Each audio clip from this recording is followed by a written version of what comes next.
we can get a lot of things wrong as a human being. And from working with people with their health, yeah, it's my belief. This is what I've come over close to 2 decades now, that the biggest driver of people's problems or their successes is their beliefs.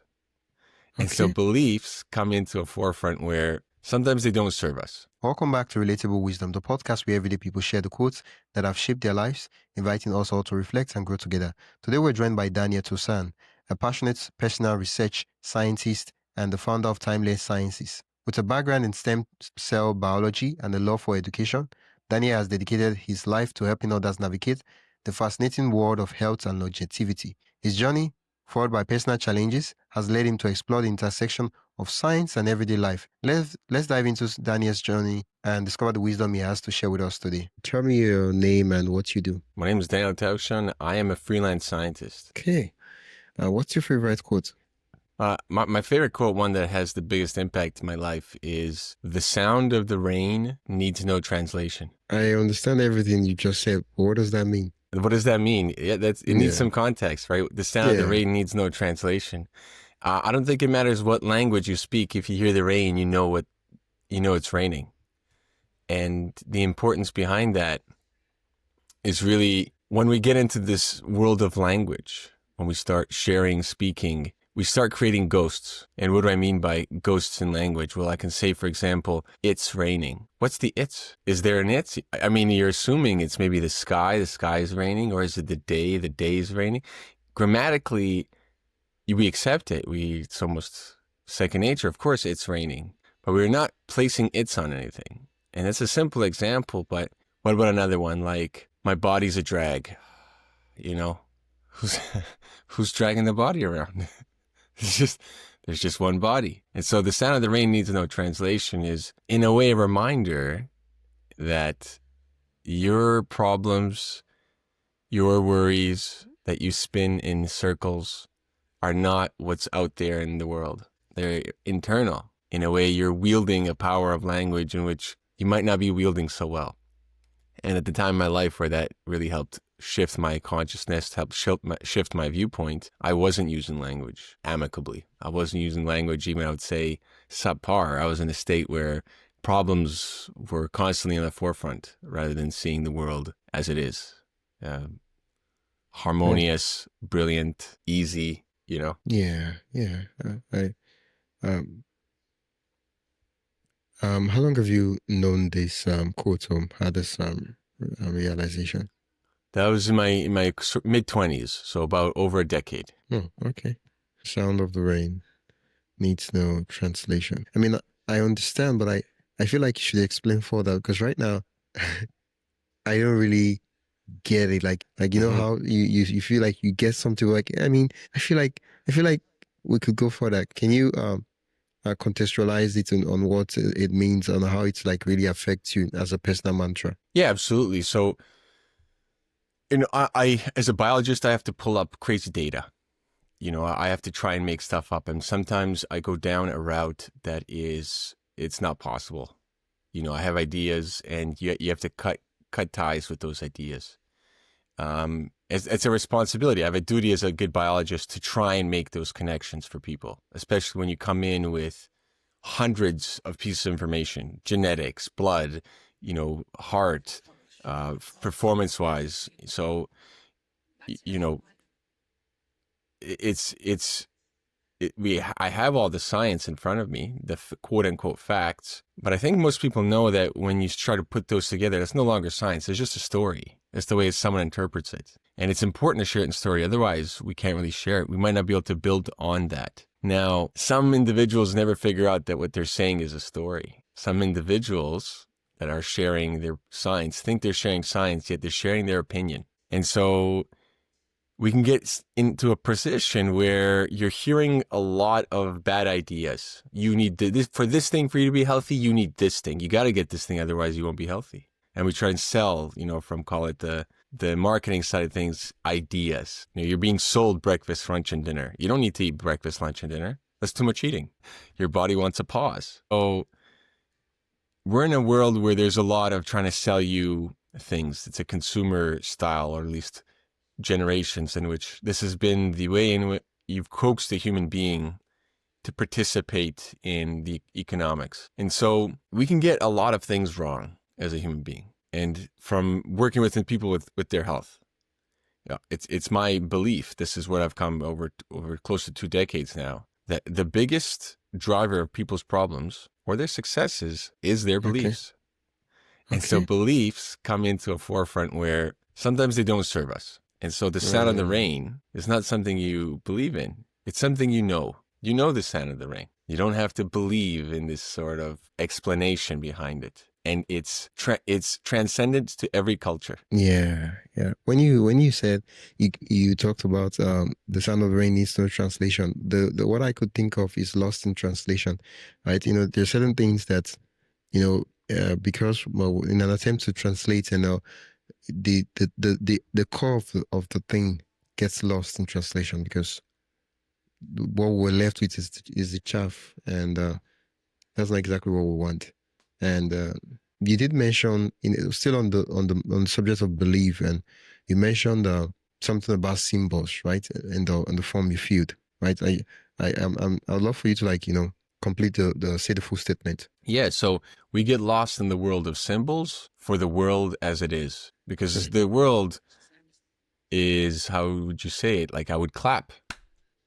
That's what's happening in the world. Yet you would say, "Oh, look, he's clapping," but I just put my hands together, and so we take the outside and we start making into characters. We say that's tree, that's a bird, that's a person, that's a boat. But none of those things exist. Those are all just constructs that we use to share, to have some idea of what the other person is communicating. And for the most, it serves us phenomenally. It is this power in which we have over every other animal. But it's starting to become in such a state that there is tiers of understanding of the symbolic world, of the ones that we are making into characters and sharing through language. There's a tier of people that do it a lot better than others, and not all of them are compassionate and good. And so that's part of the mission that I have, is to share language, to help people have a toolkit. It's not to say that they have to be brilliant. Everyone needs to be phenomenal with languages. We all come with different skill sets. Some of us might be very kinesthetically or proprioceptive, intelligent. Some of us might be very musical, or might be very naturalist. It might be from understanding life. But this verbal portion is one which we highlight very well within our world today. That's the academics, right? When you go to school, you're using verbal and logical. And so the ability to be able to make a ghost and pretend like the ghost is a problem in language, kind of like the "it's raining" idea, but you make a problem such as, there is a super deadly disease just around the corner that, is going to take you. But when you look at it, 99.8% of people survive the disease. But yet through language, you can stir a panic. You can bring in fear. And so you no longer live for the world as it is. You start living in a world of symbols. You walk around, and maybe an easier example, I'll take a step back and say, we're walking down the road and we see a piece of rope, all right? Okay. You see it as rope, but because I need glasses, I see it as a snake, and my heart rate skyrockets. Ooh. And I'm a bit of fear starts coming in. Now, I'm not actually afraid of snakes. I'd be excited. But for the example, fear starts kicking in. And so just my perception of rope being a snake, there was an actual danger. I started being afraid. My physiology changed. My blood chemistry changed. My mental state changed. And now we're hanging out and I need to calm down, relax, come back to whatever we were talking about. And so imagine now that this snake, or the perception of the snake, is just a way in which we communicate language. And something that we've shared has stirred up so much that doesn't exist in the real world. That only exists in our language. And so the importance of this, I think, it really served me well over the last decade, to be able to shift from one, call it, viewpoint to another, to be a good biologist. So when someone comes to me with problems, to say, well, what are we really dealing with? Here's what's on the surface, what the symptom is, but there's something driving this problem constantly. And how are we going to tackle that? You mentioned something about belief, or how belief serves us and then sometimes works against us. I want us to look at how does belief affect us physically, like in terms of health and otherwise. I feel. Well, anytime you want to get a drug on the market, you're contending with the belief effect, right? We call it placebo, Okay. but it's the most profound effect we've ever come across. The fact I can give you something, and if you believe enough, it will simply transform your physiology back to a, call it, healthy, regenerative state. So this belief effect is known, yet not talked about very much, right? And it works in the opposite side too. It works for your benefit to maintain your health, to give you access to health and reserves that might seem supernatural, to live to 100.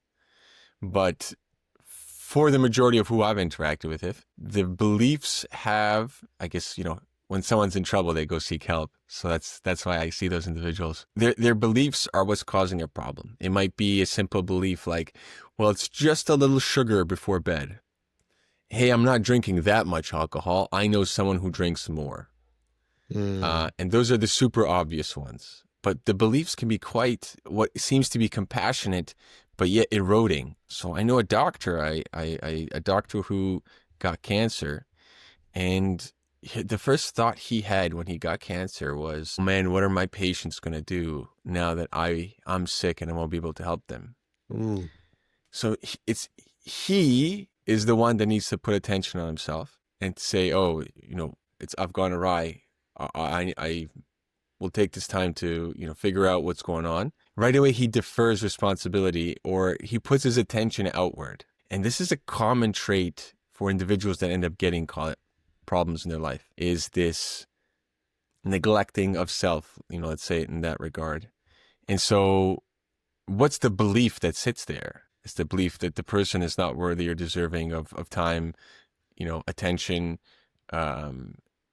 healing, and all the other aspects. He had already conceded to death. And so when we had the conversation, because, I share some of the molecular biology, even doctors find it useful when someone else can go through the literature and the contexts. And so in that regard, the belief system is the one that eventually shifts your metabolism. So if your metabolism, like I'm an athlete, I'm active, this is great. Even though I'm lethargic now, and this is just me being tired. Hey, I have a certain state of mind. I can't wait to get back to this, or I am doing this. You use the current present tense to be able to affirm your state of mind. Your metabolism also kicks in the gear with an expectation of this is the reality in which you're participating in. So how it all works, fear is a very easy example that biologically we've assessed. The other states we don't know as well. Shame, guilt, envy, all these emotions that don't necessarily serve us, right? Deferring responsibility, neglect, they do something to our physiology. And to what extent? It's extremely difficult because not every human being experiences emotions in the same circumstances, because we don't perceive the same, call it, value or intrinsic value in things, right? In a holistic sense, everything has value. But on a very practical, personal sense, one thing has more value to me than the other. Hey, I might like, let's say, weightlifting more than a bike. So to me, the bike is as much value as having a bar and some weights for exercise in that regard. We can take this even with people. Maybe me speaking to, let's say, a philosopher is a lot more value than me speaking with a child. Hey, that's not that the child doesn't have any value in the world. And so it's contextual in that regard. But emotions are the exact same. They're experienced by the individual. And so some of us are born into this world where we're very empathetic. We see someone scrape their knee, and there is a visceral physical reaction somewhere in the abdomen. And it's similar for individuals where it is in the abdomen. But some people completely don't have that. They see someone get hurt, they're like, well, yeah, they got hurt. Too bad. No physical visceral sensation. So what about the next set of emotions? What about the ones, that are a lot more difficult to get at? Ones that I would say are higher order. Fear is the basis. This is the bottom of the barrel and the easiest to understand. It's also called the most crippling for the human being, and why it's important to let go of the fear. But as we go up, it's harder. And, this is the part in which I've had to spend a lot more time learning and understanding because there's no textbook. It isn't completed. And I don't know how many call it human being variations there are. Is there only four when we talk in regards to emotions? Is there four types of, is there 12? Is there 30? I'm thinking it's somewhere in the ballpark of 12 different ways in which we have this variation in emotional ranges. And I think I have, call it, the emotions at least identified. There's a handful that rule us from day to day. And, Yeah. funny enough, when I was younger, when I was an athlete, I had the notion that, oh, my emotions aren't serving me. It would be better if I had no emotions. Because within a game, someone can get under your skin and they can get you off your game, right? Maybe they're not as fast as you, so they have to try and psychologically mess with you in order to get you off your game. So I thought, hey, wouldn't it be better if I had no emotions? Now, very shortly after that, I realized, no, the emotions are what power us. The emotions are what connect us to the world. It's what makes it worth living. And even your memory, if you have an emotional response to something, you'll remember it a lot longer. If you don't, it's just information. You have to actively do something to try and remember it. And so shortly after I finished my competitive career, I didn't care to be the best anymore at certain things. I was like, yeah, it's okay. I don't know. It's too much effort. And see that emotional drive to showcase like I'm the best was no longer there. And so in the same idea of whatever venture you take forward, that emotional component charges us to keep us going. And that's for the benefit. That is really the skill in living like a human being.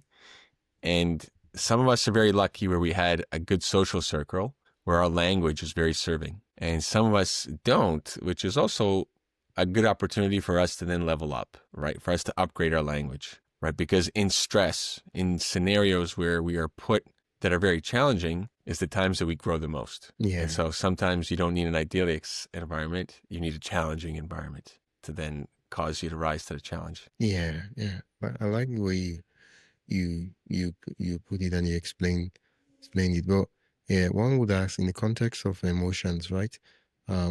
What about situations where people have these emotions that leads them to do crazy things that at the end of the day they end up regretting, and they ask themselves, why? What happened? I lost control. Yeah, I mean, it's the younger you are, the easier it is to lose control. And it's about age 25 that the brain is fully formed. And the last part of the brain to form is the part of the brain associated with consequences. This is why someone young will jump into an extremely dangerous scenario where they feel like they're immortal, nothing bad can happen to me. And so that comes with the actual physical presence of brain matter. And it's interesting, it doesn't come till, somewhere in the mid-20s. And yet, we say you're an adult at what, like 19, 20, 21. So the last portion of your brain is one in which is what we associate with wisdom. When someone's like, oh, he has experience, that's why he's not going to, go do those things. Yeah. And so this is a part which drives us. Now, if you're in your 30s, 40s, 50s, and you're still doing that, then I would say the problem comes from an earlier time. Because maybe you didn't know, maybe you do, or maybe someone told you. But before you turn 13, 14, before puberty starts, you are responsible for what your consciousness generates. Yeah. If you are generating states that are constantly problematic, that's on you. You can't go around blaming other people. And it should be pointed out as very early on. And I say before puberty because the puberty years are going to be a lot of discomfort, a lot of stress in order to grow.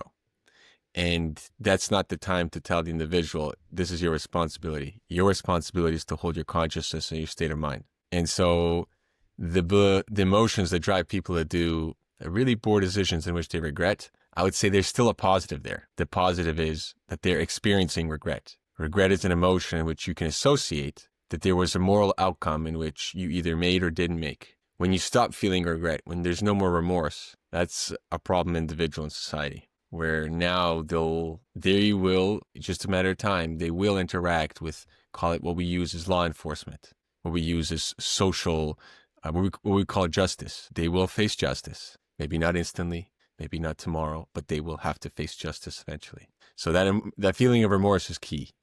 And even though it's call it what we think is a negative emotion, it's actually quite positive on the health span, lifespan of the individual. Oh, wow. Like, see the way I just kept quiet and I was just nodding my head. I'm like, wow. Everything is all making sense. I know there's a science explanation to all this. I don't know how much science. I would say this is still my interpretation of it, and you have a biologist's interpretation. Not the most recent part. I mean, the one you talk about consequences, the brain developing that part. That's the one I'm talking about. Oh, there we go. Yeah. And I'm like, yeah, I mean, yeah, when I was a babe, I behave as a babe. Now that I'm adult, I behave as a man. Yeah. Thanks for that exposition. Thanks for connecting everything together. Thanks for, just sharing and explaining everything. Thank you so much. Yeah, it's been a lot of fun. Yeah, it's been a pleasure chatting with you. If people want to learn more about you and what you do, where can they do that? And what do you do? Yeah, awesome. The best place to find me is timelinesciences.com. I am a solo scientist. If you message me, you'll get to me directly. And what do? I'm as open as I possibly can to be able to connect you to information, to connect you to protocols, to shift your health in whatever direction you'd like. And we have the non-negotiable approaches to regeneration, non-negotiable approaches on how you're going to live in order to get the health, the wealth that you're looking for. And so I provide the N of one approach. We've spent decades learning from population studies in order to make these connections, but some people don't fit trends. And the reality is most of us won't fit a trend in a particular area. Doesn't mean we can just push it aside saying we don't know. We work with those individuals because there's enough information now to be able to put you on the right path, regardless of your starting point. And so this is the new version or new way in which you can approach your health. The idea of timeline sciences is you should know your timeline and you can use science to predict where you'll end up. So you feel free to reach out to me. I'm on Twitter but best place to get a hold of me is directly through Timeline Sciences. Well, once again, thank you so much, Daniel. It's been a pleasure on Relatable Wisdom. Thanks for listening to Relatable Wisdom. If you found something meaningful in this episode, make sure to follow or subscribe wherever you're listening. If you'd like to support the show, you can do that by buying me a coffee. The link is in the show notes. Every little bit keeps the conversations going. I'm your host, Wisdom Okonkwo, and I will see you in the next one. Until then, stay curious, stay inspired, and keep growing.